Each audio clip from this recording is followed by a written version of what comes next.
Welcome to the History Den YouTube channel. This is the 13th video in the Ancient Greek series. Now, in the last video we dealt with the Battle of Plataea, which really ended the Persian advance in mainland Greece. In this video we will discuss the second part of the Greco-Persian Wars, which is essentially the Greek counterattack against Persia. And this occurs around the Aegean Sea as the Greeks attempted to completely remove the chance of another Persian attack. So, in the summer of 479 BC, the Greeks assembled a huge army and marched to confront Mardonius at the Battle of Plataea, that we talked about in the last video, of course. Now, the Battle of Mycale occurred roughly at the same time as the action going on at Plataea. But the difference was the Battle of Mycale was primarily a Greek navy operation. The land army was on the move to Plataea. Now, before Mycale was underway, the allied Greek navy remained anchored off of Delos, and this occurred after the Battle of Salamis, while the remnants of the Persian fleet remained at Samos. And for a time, both sides seemed unwilling to risk a major battle.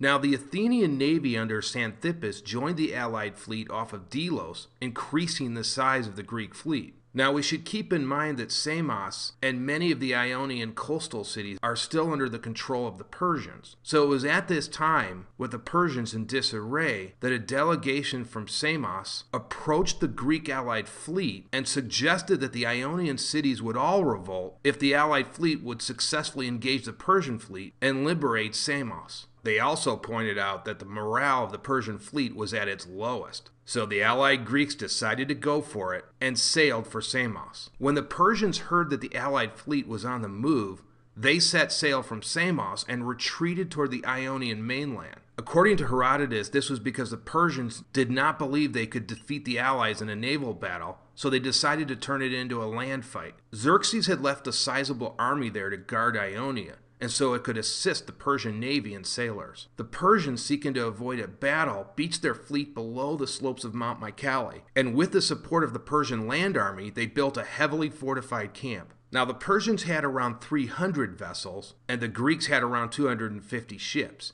But again, that would play little role as this had been turned into a land fight.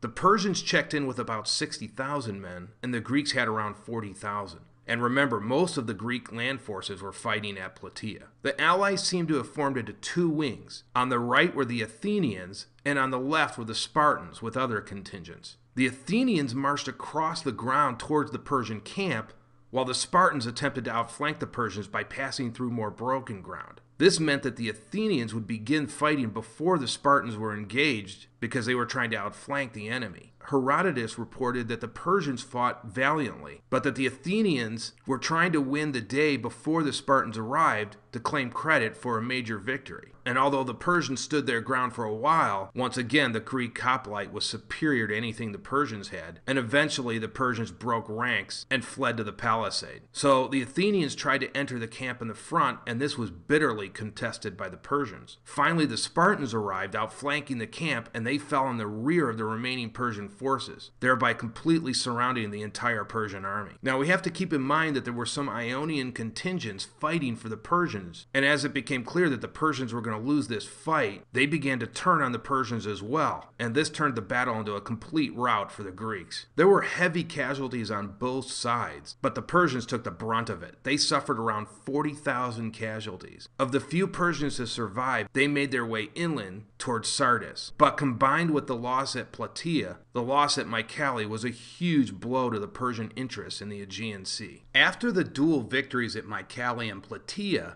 the Spartans began to look for ways to get out of the war. So a conference was held at Samos to decide what to do. The Spartans proposed that they evacuate the cities of the Ionian Greeks and bring the entire population to the Greek mainland, since it would be difficult to defend Ionia against what they thought would be a massive Persian counterattack. They also believed that after the twin victories of Plataea and Mykali, the second Persian invasion of Greece was over, and the Spartans believed as a result of those victories, the threat of a future invasion against mainland Greece was over. The Athenians thought differently, and the Greek admiral Xanthippus vehemently objected to this. Since the Ionian cities were close cousins of the Athenians believed the war should continue and they should press on against the rest of the Persian cities around the Aegean. So there's this vote held as to whether to assist the rest of the Greek islands and colonies around the Aegean. And predictably, the Spartans vote against continuing the war. But Athens and her allies vote to keep it going. Now we have to remember that even after the recent losses at Mykali and Plataea, the Persian Empire is still a huge and massive entity, and in reality had only been minimally affected by the losses in Greece. And so the Greeks, especially the Ionian Greeks, had no way of knowing whether the Persians might attack again. Now we know now the Persians were done with Greece, but at that time the Greeks had no way of knowing that. So the vote goes the Athenians' way, and the Greek League will continue to attack Persian interests around the Aegean. So the next stop was the city of Sestos, which was the strongest town in the region and was one of the last cities in Europe still held by the Persians. After a protracted siege, Sestos finally fell, marking the beginning of a new phase in the Greco-Persian Wars, the Greek counterattack. The allied Greeks would also go on to liberate Cyprus in 478 BC and Byzantium a short time later. And so really, everywhere on the Aegean, the Persians are pretty much in retreat. So after Byzantium, the Spartans once again are looking to get out of the war. And again, the Athenians want to pursue a policy of aggression. And what we're noticing at this point is that Athens is starting to stand out on their own. The show had been pretty much run by the Spartans. And we have to remember now that the Athenians have the strongest navy in the Eastern Mediterranean and are on their way to forming an empire. And with this renewed confidence, the Athenians begin to start to build walls around the Acropolis and make their existing walls even stronger. Some of Athens' neighbors, like Corinth and Thebes, begin to feel threatened by this, and it is their feeling that the Athenians might be more aggressive if all of their cities are walled. And so they take their complaints to the Spartans, who also voice their concern to Athens. But Athens doesn't care what Sparta or anyone thinks about the walls. And so, in a sense, they somewhat declare their independence from Sparta. They are no longer tied to the Greek League, from which, of course, Sparta had always been the de facto leader. Sparta doesn't like it, but accepts it. Many Spartans wanted to stay in the Peloponnesus anyways and stay out of the Aegean. But some in Sparta wanted to expand outwards and participate with Athens in the counterattack against the Persian Empire.